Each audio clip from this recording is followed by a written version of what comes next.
Hello everyone, मेरा नाम है आदित्य तिवारी। आशा करता हूँ आप लोग बहुत खुश होंगे, जीवन में कुछ अच्छा कर रहे होंगे, आज़ाद होंगे। जैसा कि आप लोगों ने देखा होगा, मैंने पिछले 2 वीडियोज़ में ब्रेकआउट ट्रेडिंग के रिलेट बहुत सारा नॉलेज दिया, बहुत सारे इन्फॉर्मेशंस दी। वो 2 वीडियोज़ बहुत ज़्यादा इम्पॉर्टेंट है। अगर आपने उन 2 वीडियोस को नहीं देखा है तो मैं लिंक दे दूंगा डिस्क्रिप्शन में, या फिर आप मेरे चैनल को विज़िट करें और वीडियोस सेक्शन में जाके एपिसोड नंबर 1 ब्रेकआउट ट्रेडिंग का और एपिसोड नंबर 2 देखें, नोट्स बनाएं। ये वीडियो एंटरटेनमेंट पर्पस के लिए नहीं है, ये वीडियो सीरियस है। Because breakout trading is one of the easiest trading strategy जिसको आप यूज़ करके स्टॉक मार्केट से पैसा बना सकते हैं। देखिए, पहला चीज़ जो मैं आपको समझाना चाहता हूँ, मेरी बातों को माने नहीं, इसको समझें, प्रैक्टिस करें, कोशिश करें, इम्प्लीमेंट करें, और तब अगर आपको अच्छा लगता है तो इसे अपनाएं। मैं भी सीख रहा हूँ, और जितना मैं सीख चुका हूँ उतना आपको समझाने और सिखाने की कोशिश कर रहा हूँ। जैसा मैं दिखा देता हूँ पिछले 2 वीडियोज़ में मैंने क्या क्या बताया है। अगर हम पीछे जाएं तो एपिसोड नंबर 1 में मैंने सबसे पहले तो हम बात कर रहे हैं how to make money with breakout trading. Breakout trading से हम पैसा कैसे बना सकते हैं, हम ये बात कर रहे हैं। पहले एपिसोड में हमने बात करा था सपोर्ट एंड रेजिस्टेंस, ब्रेकआउट क्या होता है, फॉल्स ब्रेकआउट क्या होता है, स्मार्ट मनी क्या होता है, फिर क्या हमेशा स्मार्ट मनी को फॉलो करना सही होता है, ये हमने पहले एपिसोड में बात करा था। दूसरे एपिसोड में बात करा ब्रेकआउट ट्रेडिंग में क्या क्या चीज़ें होती हैं, फिर कैसे पता करें कौन सा स्टॉक सही है ब्रेकआउट ट्रेडिंग के लिए, या फिर चार्ट्स में क्या क्या नहीं होने चाहिए, और अगर वो चीज़ है तो उस दिन ट्रेडिंग ना करें। ये सब चीज़ें हमने बात करा था दूसरे में। ट्रेंड लाइन क्या होता है, और ये नोट्स मैंने ये सब दिया था। थर्ड एपिसोड में, थर्ड नंबर वीडियो में हम बात करने वाले हैं कि हर ब्रेकआउट रियल ब्रेकआउट नहीं होता है। तो कैसे पता करें? चलो, स्टॉक पता चला गया, हमें स्टॉक पता चल गया क्या होता है, ये भी पता चल गया कि ब्रेकआउट क्या होता है। पर अब पता कैसे लगाएं कि ये जो ब्रेकआउट हुआ है ये ब्रेकआउट रियल है या फिर फॉल्स है, ये ब्रेकआउट काम करेगा या नहीं करेगा, ये कैसे पता लगाएं? तो इस वीडियो को अंत तक देखें, नोट्स बनाएं, लिखें, तब आपको समझ आएगा। सबसे पहला चीज़ मैंने यहीं पे 4 पॉइंट्स लिखे हैं कि एक रियल ब्रेकआउट में ये 4 पॉइंट्स होना बहुत ज़्यादा ज़रूरी है। पहला, अ बिग ब्रेकआउट कैंडल। जब भी ब्रेकआउट हो तो एक स्ट्रॉन्ग कैंडल के साथ हो। ये नहीं कि छोटा छोटा कैंडल से breakout, that is not a strong candle. Every breakout should come with a strong candle, okay? Either whether it is a green candle, bullish candle, or it is a bearish candle, because हम जो भी trade लेते हैं क्योंकि जो भी हम trade लेते हैं स्टॉक मार्केट में वो 2 तरीके का होता है। या तो हम बाय करके प्राइस के ऊपर जाने पे पैसा कमाते हैं, या तो हम शॉर्ट सेल करते हैं और प्राइस के नीचे जाने पे पैसा कमाते हैं। तो ब्रेकआउट कैंडल बड़ा होना चाहिए, अच्छा होना चाहिए, स्ट्रॉन्ग दिखना चाहिए। दूसरा, क्विक टाइम। ब्रेकआउट अगर ऐसा हो रहा है कि ब्रेकआउट कैंडल फॉर्म हुआ और वहाँ पर ब्रेकआउट में उसके बाद स्टॉक ही नहीं बढ़ रहा, वहीं पर स्टॉक खड़ा है, उल्टा नीचे आ रहा है, तो ब्रेकआउट फॉल्स हो सकता है। ब्रेकआउट आता है, एक कैंडल बना, फॉर्म हुआ, फिर दूसरा कैंडल बड़ा सा आएगा, फिर तीसरा कैंडल बड़ा सा आएगा, या फिर बीच में एक डोजी आएगा, फिर बड़ा कैंडल आएगा। इस तरीके का ब्रेकआउट बहुत अच्छा होता है। जैसे ये बड़ा कैंडल के साथ फॉर्म हुआ, फिर एक छोटा कैंडल हो सके बने, फिर बिग बड़ा कैंडल बनेगा, फिर एक बड़ा कैंडल बनेगा। ये होता है रियल ब्रेकआउट। अदरवाइज ऐसे बहुत सारे ब्रेकआउट होते हैं जहाँ पर मैं आपको बताता हूँ कैसा होता है। ये ब्रेकआउट कैंडल बना, उसके बाद यहीं पे रुके रहेगा, यहीं पर रुके रहेगा स्टॉक, उल्टा नीचे आएगा ऐसे। ये ब्रेकआउट कैंडल सही नहीं होता, ये ब्रेकआउट फॉल्स ब्रेकआउट है। ठीक है, आगे बढ़ते हैं। यहाँ पर एक मिनट, यहाँ पर तीसरा पॉइंट कह रहा है absence of opposite party response.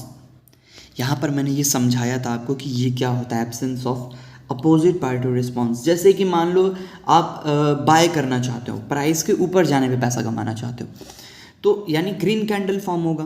तो ग्रीन कैंडल में अगर ग्रीन कैंडल ऐसा परफेक्ट फॉर्म होता है ना, तो इसमें चलो थोड़ा सा इसमें वो ऐसे शेडो बनता है, ठीक है, तो ये परफेक्ट कैंडल है। पर अगर कैंडल ऐसा बनता है तो ये अपोजिट पार्टी रिस्पॉन्स वहाँ पे अवेलेबल है।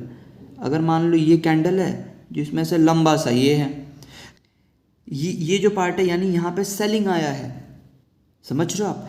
तो ये दर्शाता है कि यहाँ पे सेलर्स अभी हैं। तो ऐसे कैंडल को ब्रेकआउट कैंडल नहीं समझा जा सकता है, बिकॉज यहाँ पर सेलर्स अवेलेबल है, प्राइस अभी भी वीक है, कैंडल स्ट्रांग नहीं है।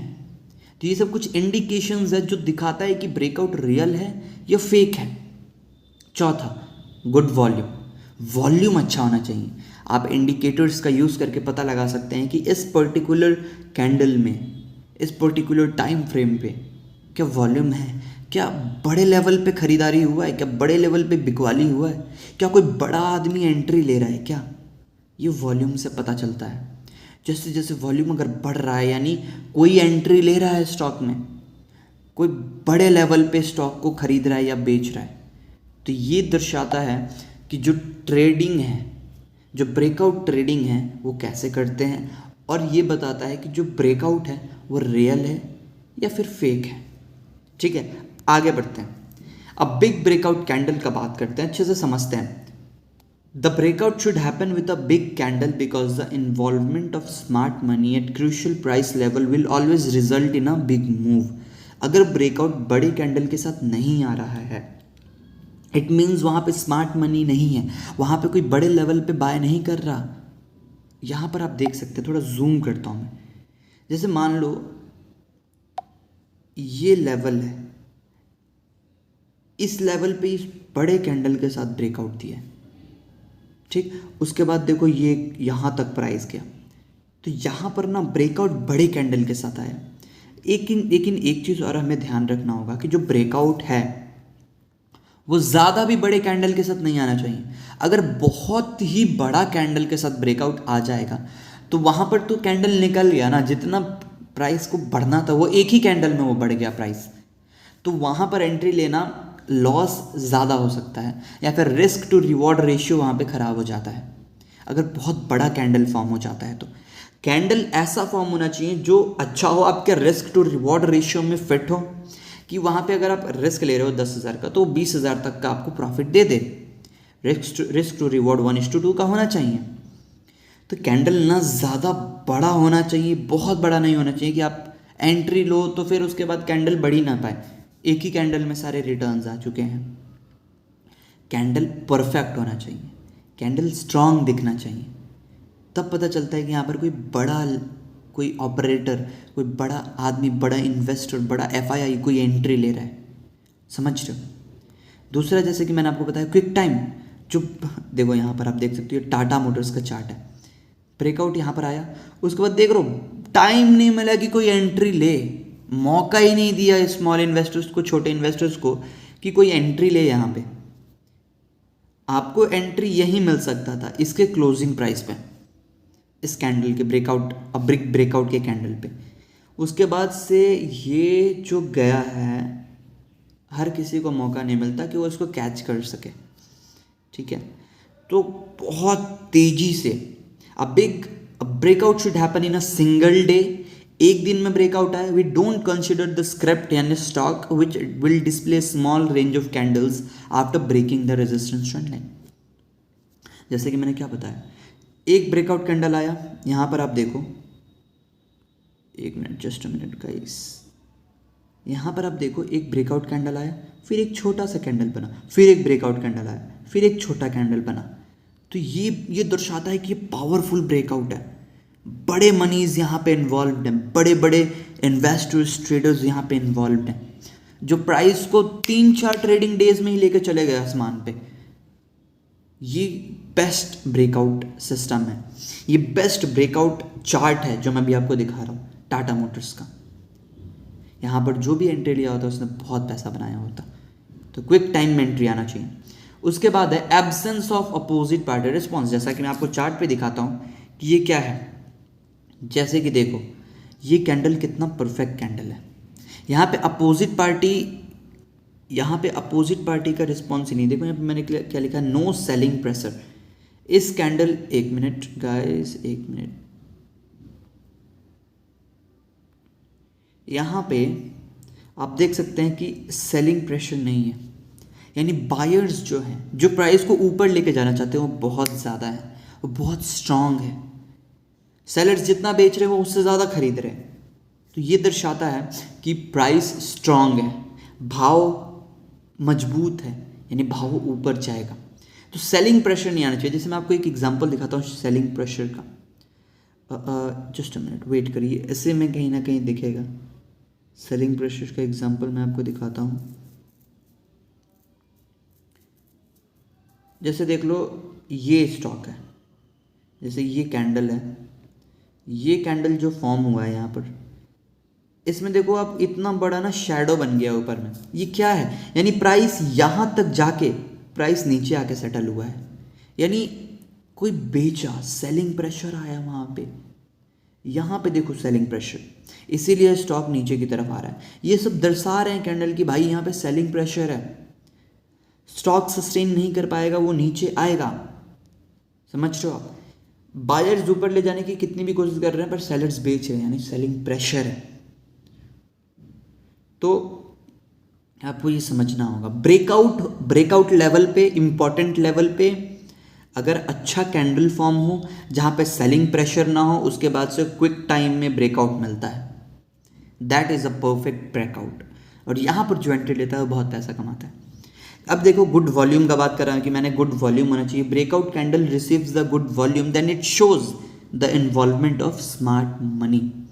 अगर वॉल्यूम है स्टॉक में वहाँ पे उस पर्टिकुलर कैंडल पे, इट मीन्स उस पर्टिकुलर कैंडल पे कोई बड़ा आदमी ने एंट्री लिया है। अब हम चेक करते हैं, ये ब्रेकआउट है, इस ब्रेकआउट कैंडल के नीचे देखो आप वॉल्यूम देखो, ये वॉल्यूम चेक करो, नॉर्मल वॉल्यूम्स क्या थे और अचानक से वॉल्यूम कहाँ चले गए, क्या हुआ इस पर्टिकुलर दिन पे, किस बड़े आदमी ने शेयर खरीदा, कितने बड़े लेवल पे खरीदा जो ये वॉल्यूम आया। समझ रहे हो, उसके बाद वाले दिन पे भी देखो वॉल्यूम्स कितने हाई हैं, यहाँ वॉल्यूम्स कितने हाई हैं, एवरेज डे से बहुत ज़्यादा हाई है। सो ये बताता है कि ये जो परफेक्ट जो आपको मिला है स्टॉक, यहाँ पे प्राइस अच्छे से आगे जा सकता है। ये ब्रेकआउट रियल ब्रेकआउट है, यहाँ पे आप थोड़ा सा ज़्यादा अपने पोजीशन को बढ़ा सकते हैं। समझ रहे हो, तो इससे पता चलता है। नोट्स में देख लेते हैं मैंने क्या लिख रखा है। You can consider that the selling wick should be less than 20% of the entire body of the candle. यानी जैसे मान लो एक कैंडल है, ठीक, इस पूरे बॉडी के, इस पूरे कैंडल के जो विक है, मान लो आप बाय कर रहे हो, तो ऊपर का जो विक है वो 20% से ज़्यादा नहीं होना चाहिए, पूरे बॉडी के 20% से ज़्यादा नहीं होना चाहिए, तब आप उसको कंसिडर कर सकते हो। जैसे मान लो एक कैंडल है ये और इतना बड़ा विक है, तो इसमें एंट्री लेना ना बेवकूफ़ी है, क्योंकि यहाँ सेलिंग प्रेशर बहुत ज़्यादा है। यहाँ पे मतलब ये कैंडल जो फॉर्म हो रहा है, मैं जितने भी कैंडल्स जो फॉर्म हो रही है, ये मैं क्रूशियल लेवल पे बात कर रहा हूँ, कहीं भी बात नहीं कर रहा। ब्रेकआउट लेवल पे अगर ऐसे कैंडल्स फॉर्म होते हैं तो इसमें आप एंट्री नहीं लेंगे, इसमें आप एंट्री ले सकते हैं। ब्रेकआउट लेवल पे, ब्रेकआउट लेवल क्या होता है, ये यहाँ पर देखो आप, जैसे आप एक ट्रेंड लाइन ड्रॉ करते हो तो ये एक लेवल है, यहाँ पे कैंडल फॉर्म हुआ, कैंडल यहाँ फॉर्म हो रहा है, मेरे को मतलब नहीं है मेरा भाई, कैंडल एक लेवल पे फॉर्म होना चाहिए, इंपॉर्टेंट लेवल पे। समझ रहे हो आप, तो 20% से ज़्यादा विक नहीं होना चाहिए पूरे एंटायर बॉडी के। दूसरा, it is a good idea to always trade in the stock which shows some days of consolidation before the breakout. जैसे मान लो एक ब्रेकआउट आने से पहले एक कंसोलिडेशन आया हो, ऐसे कंसोलिडेशन से स्टॉक बहुत टाइम के लिए एक पर्टिकुलर रेंज में रहा हो, उसके बाद ब्रेकआउट दिया, तो ये ब्रेकआउट का ज़्यादा चांस है चलने का। जैसे मैं आपको शो करता हूँ, यहाँ पर आप देखो कंसोलिडेशन, इस ब्रेकआउट के आने से पहले, आप यहाँ पे देखो ये कितने कंसोलिडेट हुए हैं प्राइस, छोटे छोटे प्राइसेस बन रहे हैं। यानी यहाँ पे ना ज़्यादा सेलिंग हो रहा है ना ज़्यादा बाइंग हो रहा है। बायर्स और सेलर्स कंफ्यूज है कहाँ लेके जाएंगे प्राइस को। फिर ये अगर होता है तो ये शो करता है कि बायर्स बहुत स्ट्रांग है, समझ रहे हो। तो कंसोलिडेशन के बाद अगर ब्रेकआउट आता है then it's a good breakout. अगर आपको ये चीज़ देखो, इस ब्रेकआउट के पहले देखो यहाँ पर हो क्या रहा है। यहाँ पे किसी को समझ नहीं आ रहा प्राइस ऊपर लेके जाए कि नीचे लेके जाए, that is a consolidation. Price एक रेंज में रहे कुछ समय तक और फिर breakout they, that is a good breakout. अब मैं एक और आपको शो करता हूँ, यहाँ पर आप देखो ये एक रेंज है कि नहीं है। प्राइस इसके बीच में ही था ब्रेकआउट देने से पहले, फिर प्राइस ने ब्रेकआउट दिया है। तो एक रेंज के बाद अगर ब्रेकआउट आता है तो ज़्यादा चांस है कि वो ब्रेकआउट काम करेगा, ठीक है। तो यहाँ तक आशा करता हूँ आप इतना कुछ समझे होंगे। मैंने जो समझाना चाहा कि ब्रेकआउट ट्रेडिंग क्या होता है, ब्रेकआउट ट्रेडिंग से क्या पैसा कमाया जा सकता है कि नहीं कमाया जा सकता है, स्मार्ट मनी क्या होता है, सपोर्ट एंड रेजिस्टेंस क्या होता है, क्रूशियल लेवल्स क्या होते हैं, क्रूशियल लेवल्स पे ब्रेकआउट कैंडल फॉर्म होना चाहिए, ब्रेकआउट कैंडल कैसा फॉर्म होना चाहिए, ये सब चीज़ें मैंने आज आपको अभी तक समझा दिया। ब्रेकआउट सही है या गलत है ये भी आप अब समझ सकते हैं अगर आपने मेरे इन पूरे वीडियोस को अच्छे से देखा है, तो मेरे बातों को समझा है तो कौन सा ब्रेकआउट कैंडल का ज़्यादा प्रोबेबिलिटी है चलने का। Trading is all about mathematics, trading is all about probability. आपको नहीं पता है ये चलेगा या नहीं चलेगा, पर आपको ये पता होना चाहिए कि कितना ज़्यादा चांस है इसके चलने का। इसीलिए हम स्टॉप लॉस लगाते हैं कि 100% चांस किसी भी स्टॉक का नहीं होता कि वो आपके डायरेक्शन में जाए, पर 80% चांस है कि वो आपके डायरेक्शन में जाएगा, तो आप ज़्यादा रिस्क ले सकते हैं। अगर 60% चांस है तो थोड़ा आप कम रिस्क लेके स्टॉप लॉस अब ज़्यादा सामने रख सकते हैं। तो trading is all about probability, trading is all about mindset, trading is all about patience, trading is all about psychology, जो कि हम आगे बात करेंगे। अभी तो आपको केवल टेक्निकल समझा रहा हूँ कि चार्ट पे कैसे पता करें कि अब ब्रेकआउट हुआ है। आशा करता हूँ ये वीडियो आपको बहुत अच्छा लगा होगा। अगर ये वीडियो अच्छा लगा है तो आप हमें सपोर्ट कर सकते हैं हमारे नंबर पे डोनेट करके, बिकॉज अभी हमारा चैनल कोई बहुत बड़ा चैनल है नहीं। तो अगर मैं अपने इस कंटेंट को और इम्प्रूव करना चाहता हूँ then I need money, I need your support. अगर मैं आपको उस लेवल का कंटेंट दे रहा हूँ, उस लेवल का नॉलेज दे रहा हूँ जो लोग कोर्स लेके देते हैं, कोर्स बेच के लोग पैसा कमाते हैं, मैं उस लेवल का आपको कंटेंट दे रहा हूँ, तो आप मुझे डोनेट करें। अगर आपको सही लगता है तो कोई ज़रूरी नहीं है कि आप करें ही, आपके पास औकात है डोनेट करने को तो आप करें। मैं अपना नंबर डिस्क्रिप्शन में दे दूँगा और नोट्स ज़रूर बनाया। चलिए आपसे मैं मिलता हूँ अगले वीडियोज़ में। तब तक के लिए इस वीडियो को देखा आपने इसलिए दिल से बहुत ज़्यादा शुक्रिया।